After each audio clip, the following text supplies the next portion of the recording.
কার কখন কখন চলে আসবে রে বান্দা। এই জন্য বন্ধুরে তুমি যেই সন্তানের জন্য এই কামগুলো করতেছো বাবাজি, তোমার যখন দমটা বন্ধ হয়ে যাবে, নিঃশ্বাসটা বন্ধ হয়ে যাবে ভাই গো, তোমার এই আদরের সন্তানটা বাজান রে, তোমার কাফনের কাপড় কেনার জন্য বাজান রে একজন মানুষকে বলবে যাও আমার বাবার কাফনের কাপড় নিয়ে আসো। তোমার বিবি ডাক দিয়ে বলবে আমার স্বামীর লাশটা ঘরের ভিতরে আছে, এই ঘরের ভিতরে থাকতে আমার বড় ভয় লাগতেছে, আমার বড় ভয় লাগতেছে। তোমার মেয়েটা বলবে আমার বাবা তো মারা গেছে, এখন আমার বাবাকে দেখে আমার ভয় লাগতেছে, তাড়াতাড়ি আমার বাবার লাশটাকে তোমরা ঘরের বাইরে বের করো। বাইরে কার জন্য তুমি টাকাগুলো আমার বন্ধুগণ লাভের উপর কামাই করলা, কার জন্য তুমি অবৈধ পন্থায় টাকাগুলো উপার্জন করলা? এই জন্য তো আমার রাসূল বললেন আল কবরু রাউদাতুম মির রিয়াদিল জান্নাহ আও হুফরাতুম মিন হুফারিন নার।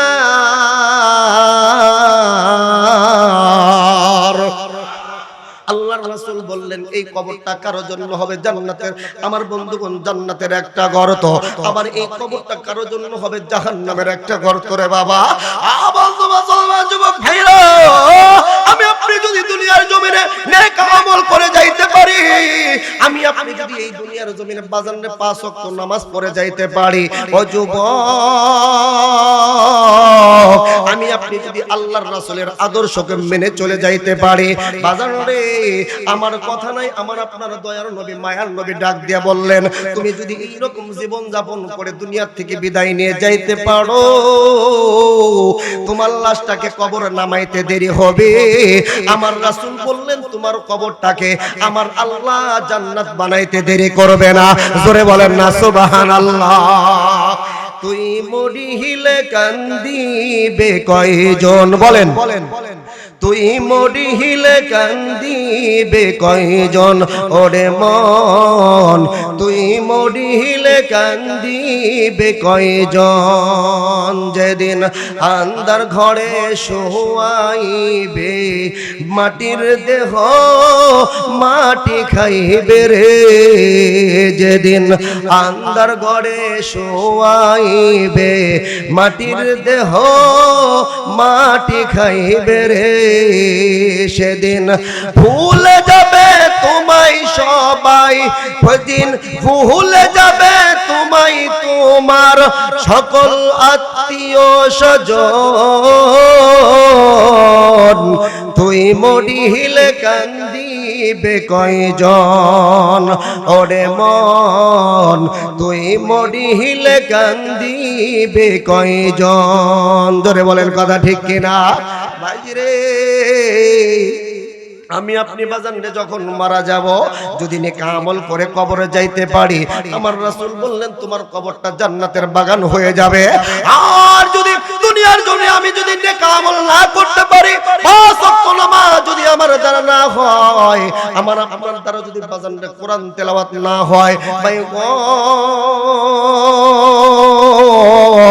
আমি আপনি যদি বাজানে সুদের উপর টাকা লাগাই, আমি আপনি যদি ঘুষ খায়া মারা যায়, বাবাজি লাশটাকে কবরের ভিতর নামাইতে দেরি হবে, আমার আপনার লাশটা বাজানে পোকামাকড়ের খাদ্য হইতে দেরি হবে না। এই জন্য বন্ধু মুসলমান যুবক ভাইরা, আল্লাহর রাস্তায় যাদের ভিতরে এই রোগটা আছে, আমার আল্লাহ তাআলাকে ভয় করিয়া, কবরের আযাবকে ভয় করিয়া, ওই জাহান্নামের আযাবকে ভয় করিয়া বাজানে আজকের থেকেই আল্লাহর রাস্তায় খাটিয়ে দিলে তওবা করে তুমি ভালো হয়ে যাও। ভাই গো আমার আল্লাহ পাক রব্বুল আলামিন বাজানরে দেখেন তওবাকারীর জন্য আমার বন্ধুগণ কেমন একটা সুন্দর একটা দরজা খুইলা রাখছে। এবং গুনাহগার বান্দা যখন গুনাহ করবে, গুনাহ করার পর ওই বান্দার যখন বসিয়া বুঝে আসবে আল্লাহ আমি তো অনেক গুনাহ করে ফেলেছি, আমার তো গুনাহ সাগর পরিমাণ হয়ে গেছে, আমার গুনাহ তো আমার বন্ধুগণ পাহাড় পরিমাণ হয়ে গেছে। ভাইরে ওই বান্দা যখন বাজানরে আল্লাহ তাআলার কাছে মাথাটা নিচু করিয়া চোখের পানি ফালাইয়া বাজানরে আল্লাহ তাআলার দরবারে দুটি হাত ধরে কান্নাকাটি করবে, আমার আল্লাহকে ডাক দিয়ে বলবে আল্লাহ। এই যুবক ভাই মজা করে অন্তরটা ভরে আমার আল্লাহকে একবার ডাক দেয়া বলো না আল্লাহ। এতগুলো মানুষ আমার আল্লাহকে এত আস্তে ডাক দিলে হবে না, আর একটা বার জবান খুলে পড়েন না আল্লাহ। এবং মুসলমান যুবক ভাইরা, আল্লাহকে যখন আমার বন্ধুগণ এইরকম ভাবে চোখের পানি ফলায় ফলায় কাঁদতে পারো ভাই গো, আমার আল্লাহ তাআলা ডাক দিয়ে বললেন লা তাকনাতু মির রাহমাতিল্লাহ। বান্দা রে, কি জন্য তুমি টেনশন করো, কি জন্য তুমি টেনশন করো? এরে বান্দা, কত আর গুনাহ করে ফেলেছো, কত আর গুনাহ করেছো। ও বান্দা রে, তোমরা কিন্তু এত গুনাহ করার পরেও আমি আল্লাহর রহমত হইতে নিরাশ হইছি না। এ বান্দা, গুনাহ করে ফেলেছো, তোমার বুঝে আসছে তুমি অনেক বড় গুনাহগার। এখন আমি আল্লাহ তাআলার কাছে মাফ চাও, আমি আল্লাহর কাছে ক্ষমা চাও। আমি আল্লাহ পাক রব্বুল আলামিন জানাইয়া দিলাম, বান্দা রে, তুই আমি আল্লাহর কাছে মাফ চাইতে দেরি হবে, আমি আল্লাহ বান্দা তোমাকে মাফ করতে আমার দেরি হবে না। জোরে বলেন না সুবহানাল্লাহ। এবং মুসলমান যুবক ভাইরা, আল্লাহ পাক রব্বুল আলামিনের কাছে বান্দা যখন খাঁটি দিলে তওবা করে, আমার আল্লাহ বান্দাকে কেমন মোহাব্বত করে, কেমন ভালোবাসে ভাই গো। আমার আপনার দয়ার নবী মায়ার নবী ডাক দিয়া বলে, আত্তাইবু মিনাজ যামবি কামান লা যামবা লাহু। এরে আমার উম্মতের দল ভালো করে শোনো, ই আমার যুবক ভাইরা, আমরা তো জীবনে অনেক গুনাহ করে ফেলেছি। এ মুরব্বি বাবাজিরা, আমরা তো জীবনে অনেকবার নামাজ কাজা করে ফেলেছি, নামাজ অনেক বাদ দিয়েছি। এবং তো মুসলমান ভালো করে শোনো, আমার নবী ডাক দিয়া বললেন, গুনাহগার বান্দা যখন আল্লাহ তাআলার কাছে খাঁটি দিলে তওবা করে, বাইরে এই মানুষটা কেমন নিষ্পাপ হয়, কেমন নিষ্পাপ হয়। আমার আপনার দয়ার নবী মায়ার নবী বললেন, আত্তাইবু মিনাজ যামবি কামান লা যামবা লাহু। মায়ের গর্ভ থেকে একটা সন্তান যখন ভূমিষ্ঠ হয়, এবং ওই বান্দাটা যেমন নিষ্পাপ থাকে, যেমন বেগুনাহ থাকে, একটা তওবাকারী বান্দা, গুনাহগার বান্দা যখন খালিস দিলে তওবা করে, আমার আল্লাহ পাক রব্বুল আলামিন ওই বান্দাটাকে বেগুনাহ মাসুম বানাইয়া দেয়। জোরে বলেন না সুবহানাল্লাহ। কে দিল তোর মুখের হাসি, এত সুন্দর কথা,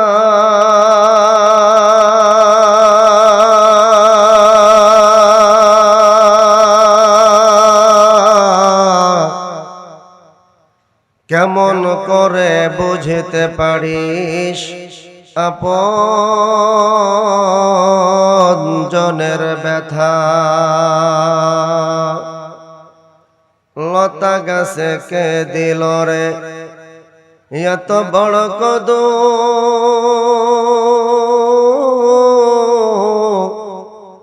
কার আদেশে মৌমাছিরা মৌচাকে দেয় মধু। ঝিনুক মাঝে কে দিল রে, ঝিনুক মাঝে কে দিল রে মুক্তামণিহার। আখের মাঝে মিষ্টি মধুর রস যে চমৎকার। পাখির কণ্ঠে কে দিল রে, পাখির কণ্ঠে কে দিল রে মিষ্টি মধুর গান।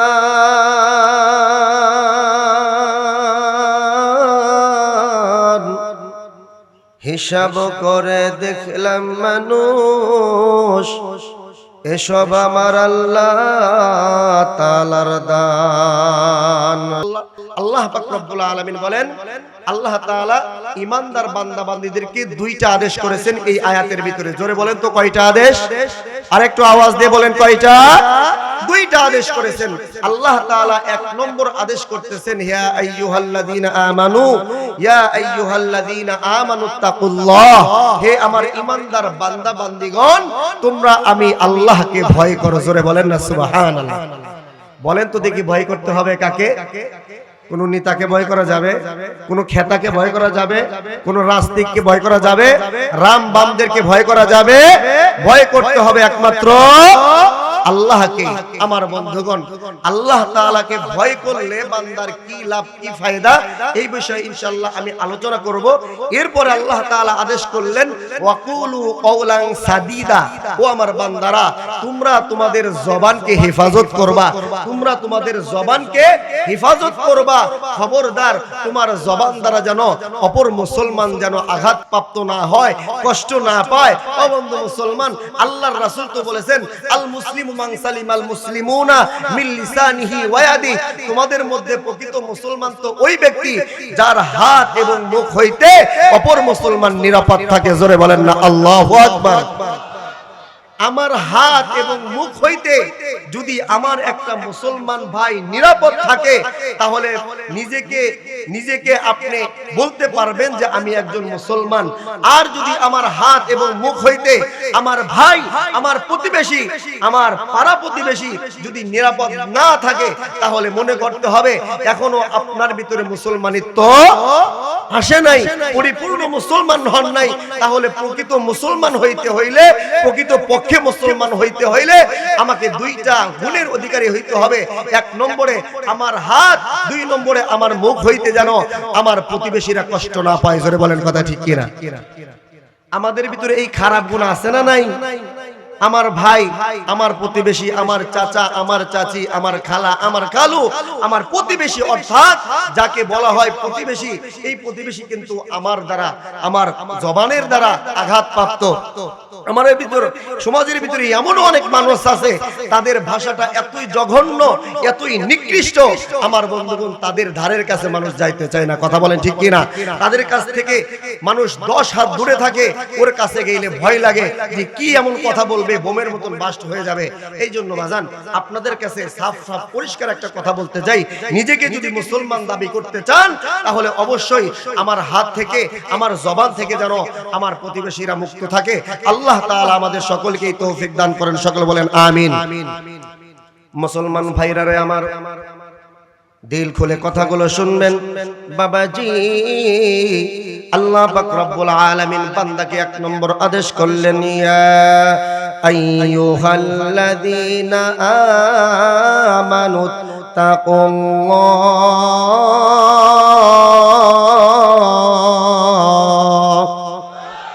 আর একটু জোরে বলেন না আল্লাহু আকবার। মুসলমান ভাইরা রে আমার, আল্লাহ পাক রব্বুল আলামিন জানাইয়া দিলেন, বান্দারে আমি আল্লাহ পাক রব্বুল আলামিন তোমাদেরকে দুইটা আদেশ করলাম। এক নম্বর আদেশ হইল, বান্দা তোমরা আমি আল্লাহকে ভয় করবা। বাবাজি, যেই বান্দা আমার আল্লাহ তাআলাকে ভয় করবে, বলে তো দেখি ওই বান্দা কি কখনো নামাজ ছাড়তে পারবে? এবং মুসলমান যুবক ভাইরা রে, যেই বান্দার দিলের ভিতরে আমার আল্লাহর ভয় থাকবে, যেই বান্দার অন্তরের ভিতরে আমার মাওলা পাকের ভয় থাকবে, বন্ধু ওই মানুষটা কখনো বাজানরে নামাজ ছাড়তে পারবে না, চুরি চামারি করতে পারবে না। ওই মানুষটা কখনো বাজানরে সুদের সাথে, সুদের উপরে টাকা লাগাইতে পারবে না। ওই মানুষটা কখনো সরকারি চাকরি যতই করুক না কেন রে বাজান, ওই মানুষটা কখনো বাজানরে ঘুষ খাইতে পারবে না। কথা বলেন ঠিক কিনা? ভাই গো, আমার কথা নয় রে বাবা, আমার আল্লাহ পাক রব্বুল আলামিন বললেন, এ বান্দা তোমার ভিতরে যদি আমি আল্লাহ পাক রব্বুল আলামিনের ভয় থাকে বান্দারে, তাহলে আমি আল্লাহ পাক রব্বুল আলামিন তোমাদেরকে পুরস্কার দান করব। আমার আল্লাহ পাক রব্বুল আলামিন জানাইয়া দিলেন, ওয়া মান ইয়াত্তাকিল্লাহা ইউকাফির আনহু সাইয়্যাতিহি ওয়া ইউযিম লাহু আজরা। আর একটু জোরে বলেন না আল্লাহু আকবার। বাবাজি, কুরআন তেলাওয়াত শুনতে ভালো লাগে না খারাপ লাগে? বন্ধু মুসলমান যুবক ভাইরা, আল্লাহ পাক রব্বুল আলামিন জানাইয়া দিলেন, যে বান্দা আমি আল্লাহ তাআলাকে ভয় করবে, আমি আল্লাহ তাআলাকে ভয় করিয়া আমার যেই বান্দা গুনার কাজ ছেড়ে দিবে, বাইরে ইম্পর্টেন্ট আলোচনা বাজান। আল্লাহ পাক রব্বুল আলামিন বললেন আমি আল্লাহ ওই বান্দাকে একটা পুরস্কার দান করব। আল্লাহ তাআলা বলেন আমি আল্লাহ পাক রব্বুল আলামিন ওই বান্দাকে গুনাহ মাফের মাধ্যমে আমি আল্লাহ তাকে পুরস্কৃত করব। জোরে বলেন না সুবহানাল্লাহ। আমার আপনার ভিতরে যদি আল্লাহর ভয় থাকে আর আমি আপনি যদি আমার আল্লাহ তাআলাকে ভয় করিয়া বাজান রে গুনার কাজ ছেড়ে দেই, ভাই গো আল্লাহ তাআলা বললেন আমি আল্লাহ ওই বান্দার প্রতি এতটাই খুশি হয়ে যাই, আমি আল্লাহ ওই বান্দার প্রতি এতটাই সন্তুষ্ট হয়ে যায়।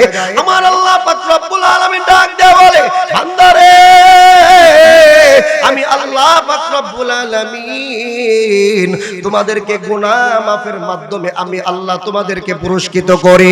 জোরে বলেন না সুবহানাল্লাহ। বাইরে এটা যেহেতু আমাদের চর অঞ্চলের মাহফিল রে বাবা, এটা যেহেতু বাজান আমাদের চরের এলাকার মাহফিল, আমি অনেক সময় দেখেছি বন্ধুরে আমাদের এই চর অঞ্চলের ভিতরে আমার কিছু অনেক ভাইরা আছে আমার বন্ধুগণ যারা আঙ্গুল ফুলে কলা গাছ হতে চায়। ও বন্ধু মুসলমান যুবক ভাইরা, আমাদের এই চরের ভিতরে কিছু আমার বন্ধুগণ ভাইরা আছে যারা নাকি টাকার উপরে আমার বন্ধুগণ লাভের উপরে টাকা লাগায়। এবং 10,000 টাকা আমার বন্ধুগণ এক বছরের জন্য এক ভাইয়ের কাছে যখন দেয়, ওই ভাইয়ের কাছে আমার বন্ধুগণ এক বছর পরে 15,000 টাকা অর্থাৎ 5,000 টাকা লাভ নেই। এরকম মানুষ আছে না নাই? বন্ধু মুসলমান, কাউকে আমি টার্গেট করে কথাগুলো বলবো না, আমি আপনাদেরকে সংশোধন করার জন্য নিজেকে সংশোধন করার জন্য বলতেছি। ভাই গো যেহেতু আমি আপনাদের অনেকের ভাই, অনেকের সন্তান, অনেকের আমার নাতির মতো রে বন্ধু, কার জন্য তুমি টাকা লাভের উপর লাগাইতেছো? কাউকে তুমি কাকে তুমি সন্তুষ্ট করার জন্য টাকাগুলো লাভের উপর লাগাইতেছো? বাইরে তুমি তোমার ফ্যামিলিকে সুখ শান্তিতে রাখার জন্য, তুমি তোমার সন্তানটাকে ভালো একটা কলেজে ভর্তি করার জন্য, লেখাপড়া করানোর জন্য, তুমি তোমার মেয়েটাকে ভালো একটা ভার্সিটিতে ভর্তি করার জন্য আমার বন্ধুগণ নিজের জাহান্নামকে স্বীকার করে নিয়া তুমি এইরকম ভাবে টাকাগুলো লাভের উপর লাগাইলা। এবং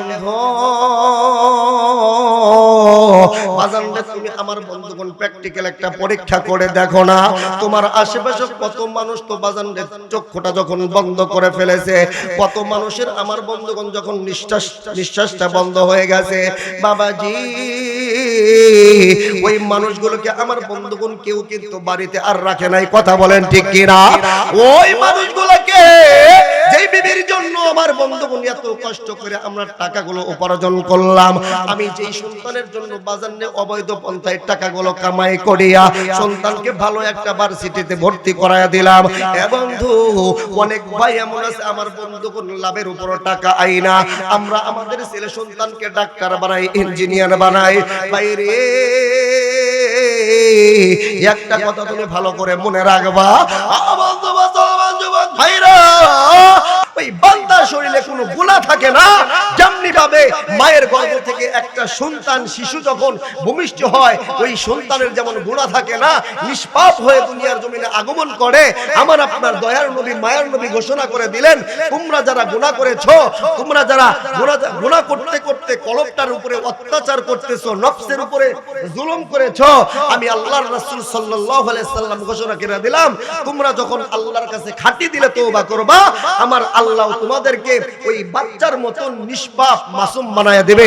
জোরে বলেন না সুবহানাল্লাহ। আমার আল্লাহ কেমন তওবা কবুলকারী। এবং হাদিসের ভিতরে আসছে রে বাবা, আল্লাহর রাসূল সাল্লাল্লাহু আলাইহি সাল্লাম একদিন আমার আল্লাহর কাছে দোয়া করলেন, আল্লাহ আবু লাহাব অথবা দাহিয়াতুল কালবি, এই দুইজনের ভিতরে আল্লাহ একজনকে তুমি ইসলামের জন্য কবুল করো, আল্লাহ তুমি মুসলমান বানাইয়া দাও, ইসলামের শক্তিকে আরো বৃদ্ধি করিয়া দাও। বন্ধু মুসলমান যুবক ভাইরা, কোনো দিকে নজর নাই রে বন্ধু, দেখো না আমার আল্লাহ পাক রব্বুল আলামিন কেমন বান্দার তওবাকে কবুল করে, পছন্দ করে। বাইরে আল্লাহর রাসূল যখন এই দোয়াটা করে দিলেন, আল্লাহ এইরকম ভাবে তুমি আবু লাহাব অথবা দাহিয়াতুল কালবি দুইজনের একজনকে আল্লাহ ইসলামের জন্য তুমি কবুল করে নাও, ইসলামের শক্তিকে আরো বৃদ্ধি করিয়া দাও। এবং কোনো দিকে নজর নাই। এইবার আমার আল্লাহ পাক রব্বুল আলামিন আমার নবীজিকে জানাইয়া দিলেন, নবী গো আগামীকাল সকালবেলা আপনার দরবারে দাহিয়াতুল কালবি ইসলাম কবুল করার জন্য চলে আসবে। জোরে বলেন না সুবহানাল্লাহ। এ বন্ধু মুসলমান যুবক ভাইরা, এ চৌখালিদানার বাবাজিরা রে, দাহিয়াতুল কালবি কেমন একজন দাগী গুনাহগার বান্দা ছিল রে বাবা। খুব খেয়াল করে মনোযোগ দিয়ে কথাগুলো শোনা চাই ভাই। একটু দিলটাকে নরম করে দাও আমার বন্ধুগণ, কবরের কথা একটু স্মরণ করো না। হ্যাঁ বন্ধু, আগামীকাল সকালবেলা আল্লাহর রাসূল সাহাবায়ে কিরামকে নিয়ে এইভাবে বসে আছে। সাহাবায়ে কিরামকে মিষ্টি মিষ্টি মজার মজার হাদিস শোনাইতেছে।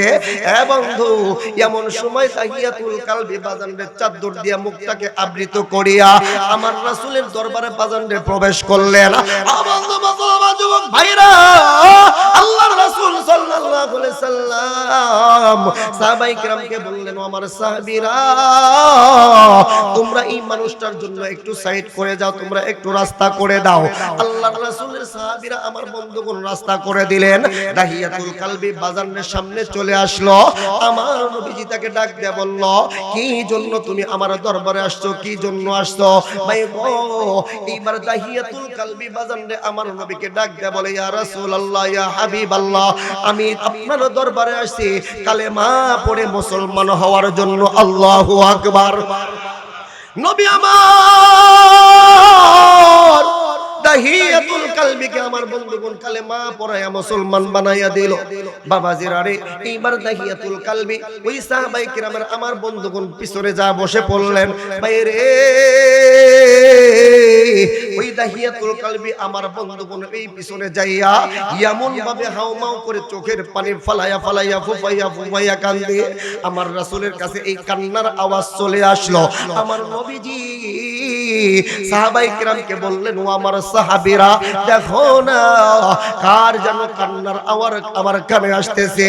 ও বন্ধু মুসলমান যুবক ভাইরা, সাহাবায়ে কিরাম লক্ষ্য করে দেখে সবেমাত্র যেই আমার বন্ধুগণ যেই যুবকটা কালেমা পড়ে মুসলমান হইল, এই ব্যক্তিটা কান্না করতেছে। আমার নবীকে বলল, নবী গো, এই যে দাহিয়াতুল কালবি যে সবেমাত্র কালেমা পড়ে মুসলমান হয়ে গেছে, এই লোকটা কান্না করতেছে। আমার নবীজি বললেন, সাহাবীরা রে, দাহিয়াতুল কালবিকে আমার সামনে পাঠাইয়া দাও। এবং মুসলমান যুবক ভাইরা গভীর মনোযোগ দিয়ে কথাগুলো শোনা চাই। এইবার যখন দাহিয়াতুল কালবি আমার নবীজির কাছে চলে আসলো, নবী আমার দাহিয়াতুল কালবিকে ডাক দিয়ে বলল, দাহিয়াতুল কালবি রে, কি জন্য তুমি কান্না করো? তোমার দুঃখ কি? তোমার মনের ভিতরে বেদনা কি? আরে দাহিয়াতুল কালবি, তোমারে তো জোর করে মুসলমান বানানো হয় নাই, আরে তোমাকে চাপ করে মুসলমান বানানো হয় নাই, কি জন্য তুমি কান্না করো? দাহিয়াতুল কালবি আমার নবীকে ডাক দিয়ে বলে, নবী গো, আমি তো মুসলমান হওয়ার জন্য কান্না করি না। আল্লাহর রাসূল বলে, তাহলে কি জন্য তুমি কান্না করো? দাহিয়াতুল কালবি বলে, নবী গো, আমি জীবনে এমন কিছু অন্যায় করেছি, এমন কিছু গুনার কাজ করেছি, আমার মন সাক্ষী দেয় আমার আল্লাহ বুঝি আমারে মাফ করবো না, আমার আল্লাহ বুঝি আমারে জাহান্নামে দেব। আমার রাসূল বললে, দাহিয়াতুল কালবি রে, তুমি তো যেই কালেমা পাঠ করেছো, যেই কালেমা পাঠ করেছো, এই কালেমা পাঠ করার দ্বারা আমার আল্লাহ পাক রব্বুল আলামিন বান্দার জিন্দেগীর সমস্ত গুনার খাতাকে মাফ কইরা দেয়। এ দাহিয়াতুল কালবি, কি এমন গুনাহ করেছো? যুবক ভাইরা, দাহিয়াতুল কালবি আমার রাসূলকে ডাক দিয়ে বলে, ইয়া রাসূলুল্লাহ, ইয়া হাবিবাল্লাহ, নবী গো, আমি একজন ব্যবসায়ী মানুষ, ব্যবসা করার জন্য দূর দেশে চলে যাব অনেক দিনের সফরে। নবী গো, এমন সময় আমি আমার বাবার কাছ থেকে বিদায় নিলাম, আমি আমার মার কাছ থেকে বিদায় নিলাম। ওগো নবীজি, এমন সময় আমি আমার বিবির কাছ থেকে বিদায় নিব। আমার বিবি আমারে ডাক দিয়ে বলল, প্রাণের স্বামী গো, আপনি তো যাইবেন দূর দেশে সফর করার জন্য, ব্যবসা করার জন্য, কবে আসবেন তার তো কোনো গ্যারান্টি নাই।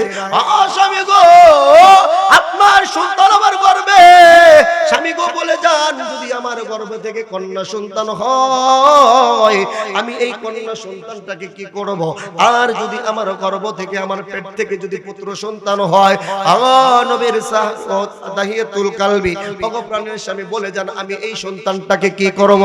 হে মায়েরা, হে পর্দার আড়ালের মায়েরা একটু ভালো করে শুনবা, তোমরা তো পর্দায় থাকতে চাও না, তোমরা তো নামাজ পড়তে চাও না, হে মা তোমরা তো স্বামীর খেদমত করতে চাও না। দেখো আমার আল্লাহ পাক রব্বুল আলামিন মেয়েদেরকে কেমন ইজ্জত দান করেছে, আমার কোরআন আল্লাহর কোরআন কেমন তাদের ইজ্জত দান করেছে। ভাই গো দাহিয়াতুল কালবিকে যখন তার বিবি এই কথাটা বলে দিল, আমার বন্ধুগণ এইবার দাহিয়াতুল কালবি দেখেন কি বলে, ডাক দেয়া বলে বিবি রে যদি তোমার গর্ভ থেকে পুত্র সন্তান হয় তাহলে তুমি এই পুত্র সন্তানটাকে অত্যন্ত আদর করে লালন পালন করবা। আর বিবি রে যদি তোমার গর্ভ থেকে কন্যা সন্তান হয়, যদি তোমার গর্ভ থেকে কন্যা সন্তান হয় রে বিবি, খবরদার এই কন্যাটাকে তুমি কিন্তু বাঁচায়া রাখবা না, তুমি এই কন্যাটাকে গলা টিপে অথবা লবণ খাওয়াইয়া মাইরা ফেলবা। এবং এই কথা বলিয়া দাহিয়াতুল কালবি বাজানরে দীর্ঘদিনের জন্য সফরে চলে গেল। একদিন নয়, 2 দিন নয়, 1 মাস 2 মাস নয় রে বাবা, দীর্ঘ 6 বছর পরে দাহিয়াতুল কালবি আমার বন্ধুগণ বাড়িতে চলে আসছে। বাড়িতে চলে আসার পর আমার বন্ধুগণ ওই উঠানের উপর তাকাইয়া দেখে কয়েকটা কন্যা সন্তান, কয়েকটা বাচ্চা সন্তান, আমার বন্ধুগণ যাদের বয়স 5 থেকে 6 বছর, এই বাচ্চাগুলা উঠানের উপরে দৌড়াদৌড়ি করতেছে, খেলাধুলা করতেছে। দাহিয়াতুল কালবি আমার রাসূলকে ডাক দিয়ে বলে নবী গো ওই বাচ্চাগুলার ভিতর থেকে একটা কন্যা সন্তানকে আমি দেখলাম, তার চেহারাটা এত সুন্দর, তার চেহারার ভিতর মনে হইতেছে নূর জ্বলতেছে। নবী গো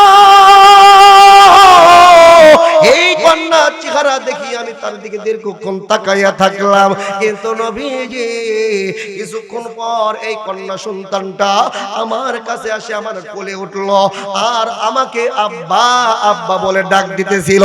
জোরে বলেন না আল্লাহু আকবার। এবং মুসলমান যুবক ভাইরা এইবার ওই মেয়েটা যখন আমাকে আব্বু আব্বু বলে ডাকতেছিল, আমি আমার বিবির কাছে গেলাম, বিবির ডাক দিয়ে বললাম বিবি রে এই মেয়েটা কি জন্য আমাকে আব্বু আব্বু বলে ডাকে, এই মেয়েটা কি জন্য আমাকে আব্বু আব্বু বলে ডাকে। আরে বিবি তাহলে কি এইটা আমার কন্যা সন্তান নাকি? বিবি বলে হ্যাঁ হ্যাঁ এটাই হলো তোমার কন্যা সন্তান। দাহিয়াতুল কালবি করে তারে ওরে মারস নাই কে?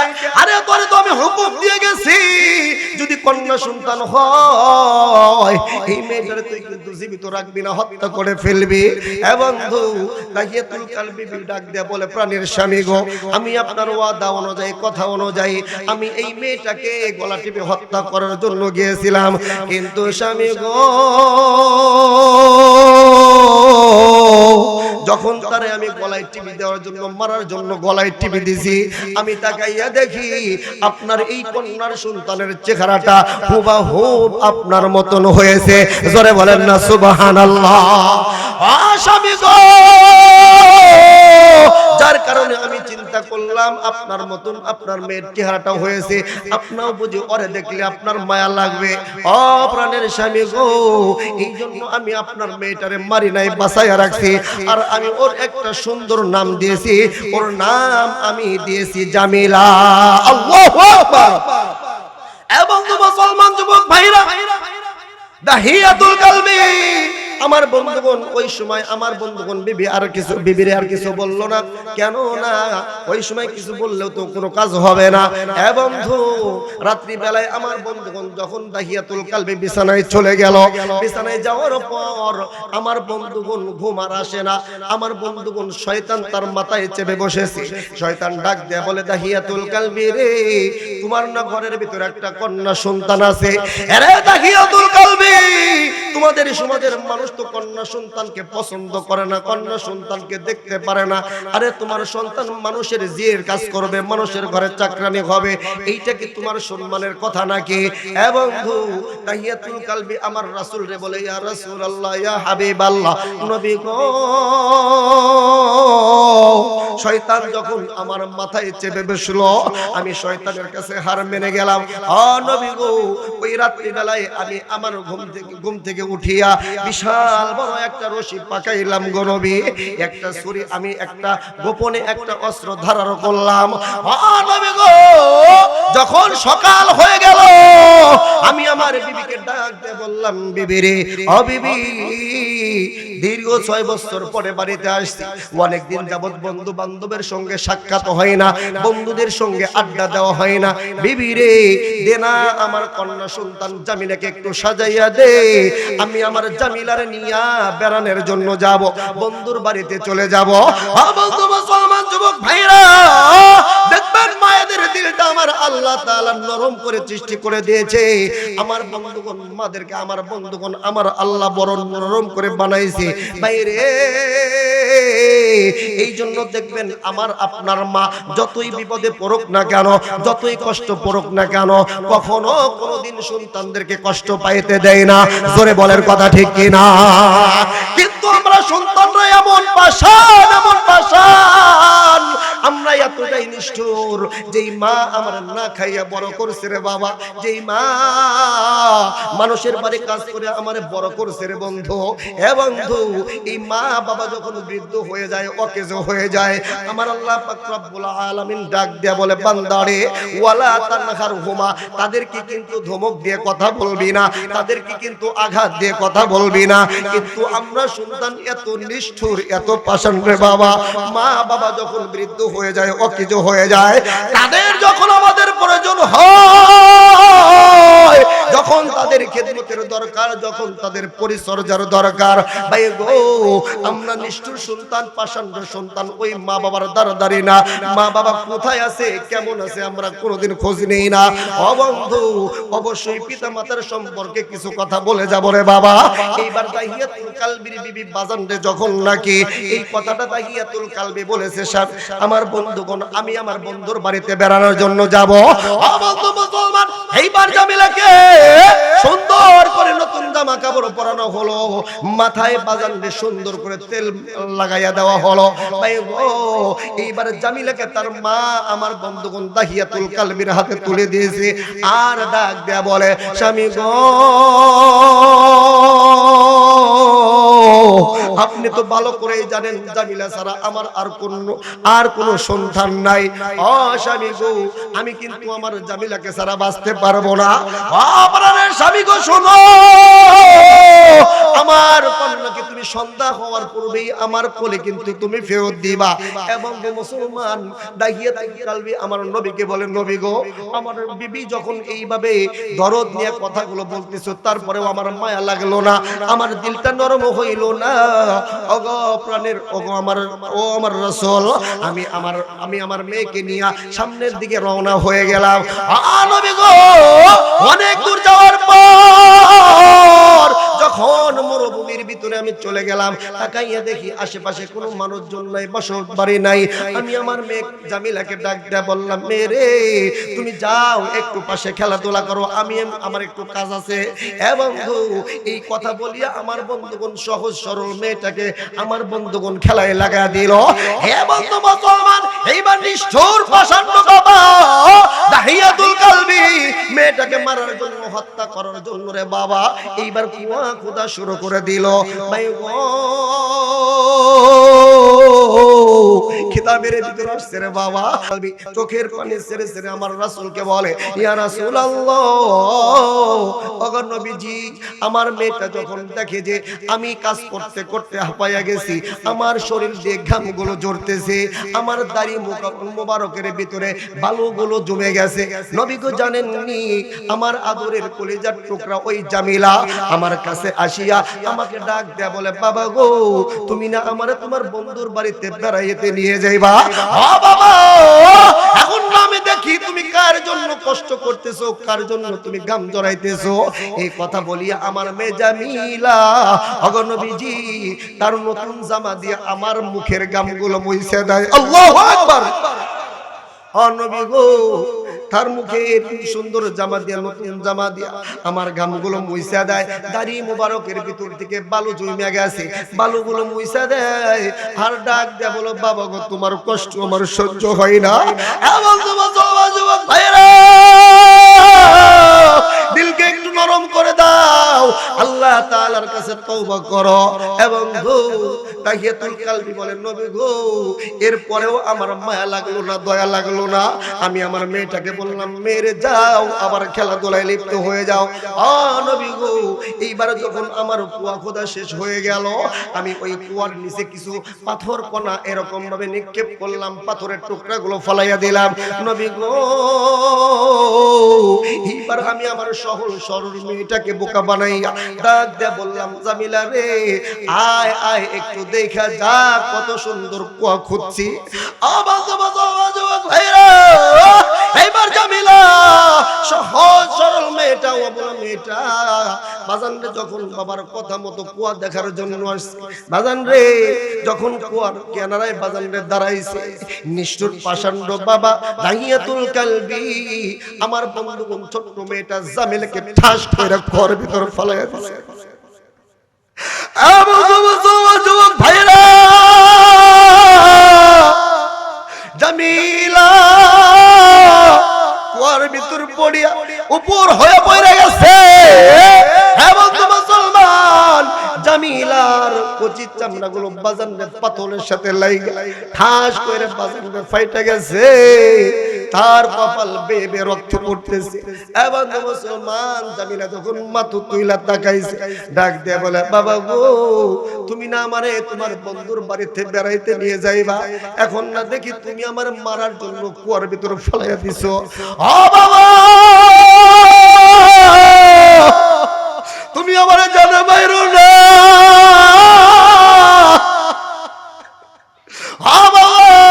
কি এমন অপরাধ করেছি, কি এমন দোষ করেছি যার কারণে তুমি আমারে জানে মারবা। বাবা গো আমি না তোমার কলিজার টুকরা, তুমি আমি না তোমার কন্যা সন্তান। বাবা গো তুমি যদি আমায় জানে বাঁচাইয়া দাও বাবা, আমি আজকে ওয়াদা করলাম আর কোনোদিন তোমাকে মানুষের কাছে বাবা বলে পরিচয় দেব না, আর কোনোদিন তোমার বাড়িতে যাবো না। বাবা গো তারপরেও তুমি আমারে জানে মাইরো না। নবী গো আমার ছোট্ট মেয়েটা আমার কাছে বাঁচার জন্য বারবার আকুতি করতেছিল, আমার কাছে বারবার মিনতি করতেছিল, কিন্তু নবী গো আমি এত পাষাণ এতই নিষ্ঠুর হয়ে গেলাম। আমি বললাম জামিলা রে তুই আমার বাবা বলে ডাকিস না, তোর বাবা ডাক আমার ভালো লাগে না। আমার যুবক ভাইরা এইবার জামিলার বাবা দাহিয়াতুল কালবি বলে নবী গো জানেননি এইবার আমি আমার মেয়েটাকে মারার জন্য বিশাল বড় একটা পাথর দুই হাতের ভিতর নিলাম। দুই হাতের ভিতর পাথর নেওয়ার পর আমার জামিলা আমার দিকে যখন তাকাইছে, চোখের পানি ছেড়ে ছেড়ে ডাক দেয়া বলে বাবা গো তুমি যে এত বড় একটা পাথর নিলা, এই পাথর যদি তুমি আমার উপর নিক্ষেপ করো বাবা আমি এক সেকেন্ড বাঁচবো না। বাবা ওয়াদা করলাম আর কোনদিন তোমাকে আমি এই মুখ দেখাবো না, মানুষের কাছে এই মুখ দেখাবো না। বাবা গো তবু তুমি আমার জানে মাইরো না। এবং দেখো না কেমন তওবা করেছিল আমার বন্ধুগণ। এইবার দাহিয়াতুল কালবি বলে নবী গো এরপরেও আমার মায়া লাগলো না, আমি নিষ্ঠুর হইয়া ওই বড় পাথরটা দিয়া আমি আমার কলিজার টুকরা জামিলার মাথায় ঠাস করে আঘাত করলাম। নবী গো আঘাত করার সঙ্গে সঙ্গে আমার জামিলা সঙ্গে সঙ্গে কুয়ার ভিতরে পড়ে গেল। আমি দেখলাম জামিলার মাথার মগজগুলো এদিকে সেদিকে ছিন্ন ভিন্ন হয়ে গেল। নবী গো জানেননি আমার জামিলা যখন নিস্তেজ হয়ে গেল, এমন সময় একটা ডাক দিয়ে বলেছিল আব্বা, ও আমার নিষ্ঠুর আব্বা।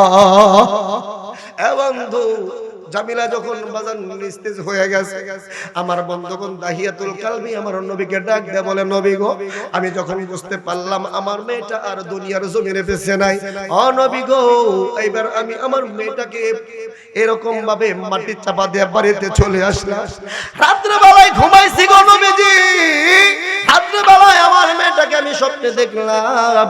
আমার মেয়েটা ডাক দেয়, বলে বাবা কি এমন অপরাধ করেছি, কি জন্য তুমি আমারে মারলা? একটা বার কি আমার জন্য তোমার মায়া লাগলো না? বাবা গো, কাল কিয়ামতের কঠিন দিনে আমি তোমার নামে আমার আল্লাহর কাছে বিচার দেব। এইবার দাহিয়াতুল কালবি আমার নবীকে ডাক দেয়, বলে ইয়া রাসূলুল্লাহ, ইয়া হাবিবাল্লাহ, ওই আমার মেয়ের মৃত্যুর কথা, ওই যে আমি কঠিন ভাবে তাকে মৃত্যুবরণ করাইছিলাম, তাকে আমি হত্যা করেছিলাম নবী গো, এখন শুইতে গেলেও আমার মেয়ের ওই চিত্রটা আমার চোখের ভিতরে ভাসে। ও নবীজি, আমি যখন খাইতে যাই, খাইতে পারি না, মেয়ের চিত্রটা আমার এরকম ভাবে চোখের কাছে ভাসে। ইয়া রাসূলুল্লাহ, ইয়া হাবিবাল্লাহ, আপনি বলেন তো আমি যেই ধরনের অপরাধ করেছি, যেই ধরনের অন্যায় করেছি, আমার দয়ার আল্লাহ কি আমারে মাফ করব? আমার মুসলমান যুবক ভাইরা, এ চৌখালি থানার বাবাজিরা রে, দেখুন আমার আল্লাহ কেমন গুনাহগার বান্দাকে আমার আল্লাহ ভালোবাসে রে বন্ধু। এই কথাটা যখন আমার রাসূলকে বলা হইল, নবীজি একজন সাহাবীকে আমার বন্ধুগণ জড়াইয়া ধরে চোখের পানি ছেড়ে ছেড়ে কান্দে আর ডাক দেয়া বলে, সাহাবীরা রে, কোন বাবা কি এমন নিষ্ঠুর হতে পারে, এত নিষ্ঠুর হতে পারে?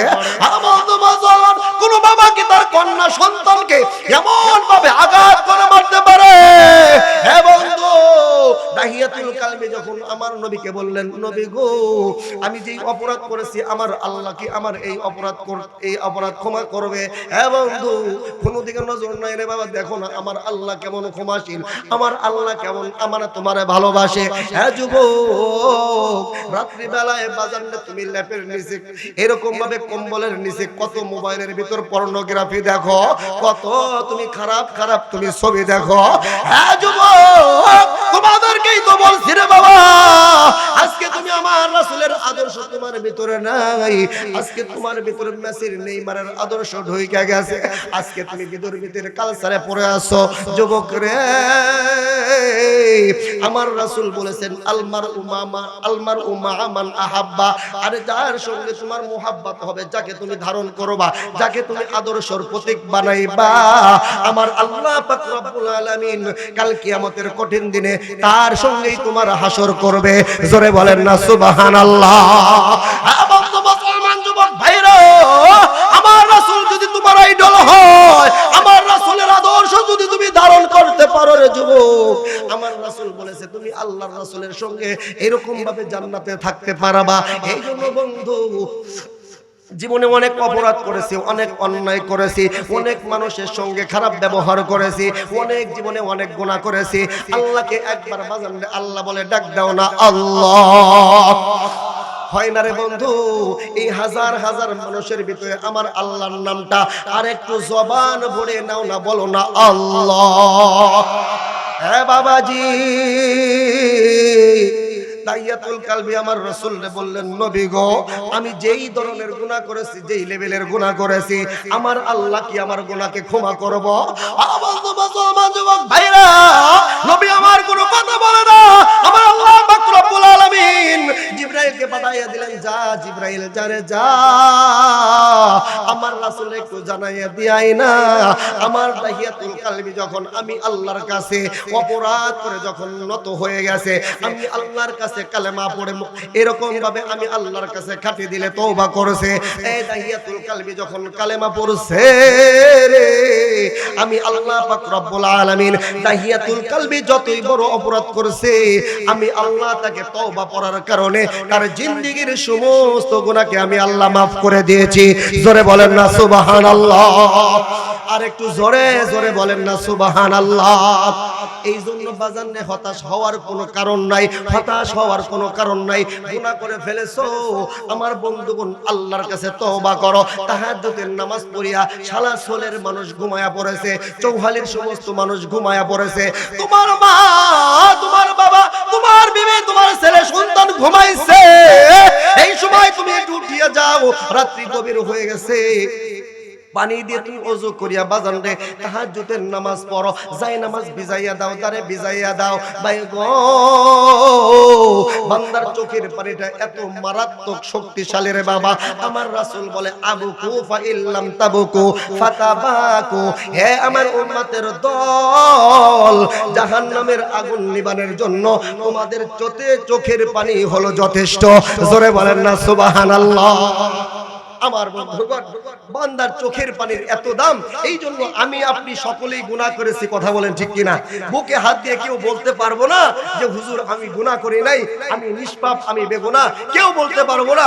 আমার বন্ধুগণ, এই জন্য দেখেন আল্লাহর রাসূল তিনজন ব্যক্তির জন্য বড় হুঁশিয়ারি দিয়েছেন।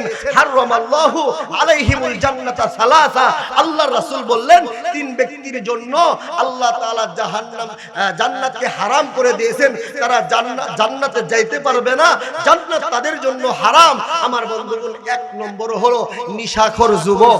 যেই মানুষ নিশা করে, গাঁজা খায়, মদ খায়, ইয়া বাবা খায়, আবার শুনেছি কি ডায়লগ খায়, আছে না নাই? ও যুবক, তোমাদের জন্য বলতেছি, আমিও যদি এই রোগে আক্রান্ত হই, আল্লাহর রাসূল বললেন হারামাল্লাহু আলাইহিমুল জান্নাতা সালাসা, তিন ব্যক্তির জন্য আল্লাহ তাআলা বলেছেন, আল্লাহর রাসূল বলেছেন জান্নাত হারাম, জান্নাত হারাম, তারা জান্নাতের ঘিরান পর্যন্ত পাবে না। আজকে আমার যুবক ভাইরা আল্লাহ তাআলা এত সুন্দর সুটার দেহের অধিকারী বানাইয়াছিল, মা বাবা তাদেরকে দুধ কলা দিয়া যাতে সন্তানের চেহারাটা নষ্ট না হয়, কিন্তু আমার আপনার যুবক ভাইরা তারা এইরকম ভাবে মাদকে আসক্ত হইয়া এই যুবকটা এমন হয়ে গেছে বাদাইমের মতন এরকম রাস্তা দিয়ে হাঁটলে মনে হয় একটা টিকটিক যাইতেছে। কথা বলেন ঠিক কিনা? ফু দিলে মনে হয় পড়ে যাবে, উড়ে যাবে। আর এই যুবকরা নাকি ইসলামের পক্ষে আবার স্লোগান দিবে। কথা বলেন ঠিক কিনা? আমরা বলে আমরা রাসূলকে জীবনের চাইতে ভালোবাসি। তুমি রাসূলের কেমন ভালোবাসো? আরে তোমার তো ফু দিলেই তো তুমি উড়ে যাইবা, তুমি নিশায় আসক্ত। এই জন্য বলবো যুবক ভাই, এই জন্য তোমাদেরকে পায়ে ধরে বলবো, আল্লাহর রাসূল বলেছেন, আমার কথা নয়, আমার বন্ধুগণ, আল্লাহর রাসূল বলেছেন হারামাল্লাহু আলাইহিমুল জান্নাতা সালাসা, তিন ব্যক্তির জন্য জান্নাত হারাম। এক নম্বর হলো নিশাখোর ব্যক্তি। আমরা যারা নিশা করি, যারা নিশা করে, আমার বন্ধুগণ তাদেরকে দাওয়াত দিব, আল্লাহ তাআলার কাছে মাপ চাও, ক্ষমা চাও। আমার আল্লাহ যুবক বান্দার তওবাকে বেশি পছন্দ করে। জোরে বলেন না সুবহানাল্লাহ। দুই নম্বরে আল্লাহর রাসূল বললেন, যেই সন্তান তার মা বাবার অবাধ্য। কার অবাধ্য? আপনাদের কষ্ট হইতেছে? খুবই কষ্ট হইতেছে? একটু আওয়াজ দিয়ে বলেন, কার অবাধ্য? মা বাবার অবাধ্য। দেখবেন যারা এখন উঠে যাইতেছে, যারা উঠে যাবে, বুঝতে হবে ডালমে কুছ কালা হে। কথা বলেন ঠিক কিনা? মা বাবা আমাদেরকে বড় কষ্ট করে, বাবা বড় কষ্ট করে দুনিয়াতে বড় করছে, লালন পালন করছে। আমার কথা নয়, আল্লাহ তাআলা কোরআনের ভিতরে বলেছেন, ওয়াসাইনাল ইনসানা বিওয়ালিদাইহি ইহসানা হামালাতহু উম্মুহু ওয়াহনান আলা ওয়াহনিন ওয়া ফিসালুহু ফি আমাইনি আনিশকুর লি ওয়া লিওয়ালিদাইক। এর সন্তান, যেই মা বাবা তোমাকে এত কষ্ট করে লালন পালন করলো, যখন তুমি দুনিয়াতে আসছো, মায়ের পেটে জোরে একটা ধাক্কা মারছো, লাথি মারছো, আরে তোমার মা তো অজ্ঞান হয়ে গেছে। যেই মাকে ছাড়া তুমি রাত্রি বেলায় বের হতে পারতা না, যেই মাকে ছাড়া তুমি ভাত খাইতে পারতা না, আজকে তুমি বড় হয়ে গেছো, তিন কথার সাথে ভাইয়া মাইরে ভুলে গেছো। কথা বলেন আছে না নাই? এদেরকে আমি যুবক বলি না, এদেরকে বলি হিজলে মার্কা মুসলমান। কথা বলেন ঠিক কিনা? আরে তুমি পুরুষ মানুষ, তোমার বিবি তোমার কথা কেন শুনবে না? তোমার বিবির কথা শুনে তুমি কেন তোমার মা বাবাকে আলাদা করে দিবা? আরে তোমার মা বাবা, তোমার বিবি একটা সময় যখন তোমার রোগ হবে, আল্লাহ তাআলা তো এই মা বাবার যারা অবাধ্য সন্তান, এদেরকে দুনিয়া থেকেই এরকম ভাবে এমন রোগে আক্রান্ত করে দেয়, আমার আল্লাহ তাআলা এদেরকে আযাব দেয়, গজব দেয়। যদি আল্লাহ না করুক, আল্লাহর কাছে দোয়া করে এরকম যেন না হয়। যদি হয়ে যায়, দেখবা তোমার ওই আদরের বিবি তোমার কাছে বেশি দিন থাকবে না। কথা বলেন ঠিক কিনা? শেষ ওই বাবার পায়ের তলে মায়ের পার তলেই আসতে হবে। এই জন্য সময় আছে, ওই মা বাবা যাদের নাই, যাদের মা বাবা আছে খেদমত করবেন, জান্নাত কামাই করে নেবেন। ইন্নাল জান্নাতা তাহতা আকদামিল উম্মাহাত। আজকে আমরা জান্নাত করতে যাই খাজা বাবার দরবারে, কেউ ভাই লাংদা বাবার দরবারে, কেউ ভাই আবার যায় হলো এমন মুজ দিয়ে জয়ের বাপরে বাপ, এমন দুর্গন্ধর পাটার কাছ দিয়ে গেলেও যতটা গন্ধ লাগে বাবার কাছ দিয়ে গেলে তার সাথে বেশি গন্ধ লাগে। কথা বলে ঠিক কিনা? এরকম বাবা আছে না নাই? ওদিকে তো যাওয়ার সময় নাই, কি আর বলবো, যুবক ভাইদের ওয়াজ তো করতে পারলাম না। যাই হোক আল্লাহ যদি কোনোদিন সময় দেয়, যেহেতু এটা আমাদের মাহফিল, আমি আপনাদের সন্তান, আজকে এই মা বাবার তিনটা গুণ ভালো করে মনে রাখবেন। তিনটা গুণ যেন আমাদের ভিতরে না থাকে। এক নম্বরে নিশা যেন আমরা কোনোদিন না করি। আল্লাহর রাসূল বলেছেন, এটা কোনো বানোয়াট কোনো হাদিস নয়, আল্লাহর রাসূল বলেছেন তিন ব্যক্তির জন্য জান্নাত হারাম। এক নম্বর নিশাখোর ব্যক্তি, দুই নম্বরে মা বাবার অবাধ্য সন্তান, আর তিন নম্বর হলো দায়ুস ব্যক্তি। তার ঘরে কে আইলো কে গেল, বিয়ে নাইলো আর বিয়ে তার পাশে পাশে চলে গেল, খালাতো ভাই আসলো, খালাতো বোন তার পিছনে পিছনে চলে গেল, স্বামী মানে বিবির কাছে কে আসলো কে গেল, স্বামী কোনো ভ্রুক্ষেপ করলো না, এইটাকে বলে দায়ুস ব্যক্তি। আছে নাই আমাদের সমাজে? আমার বন্ধুগণ খুব খেয়াল করে বুঝবেন, এই তিন ব্যক্তির জন্য আল্লাহর রাসূল বললেন জান্নাত হারাম, জান্নাত হারাম। এই জন্য জান্নাতকে যদি হালাল বানাইতে হয় পিতা মাতার খেদমত করা দরকার আছে না নাই?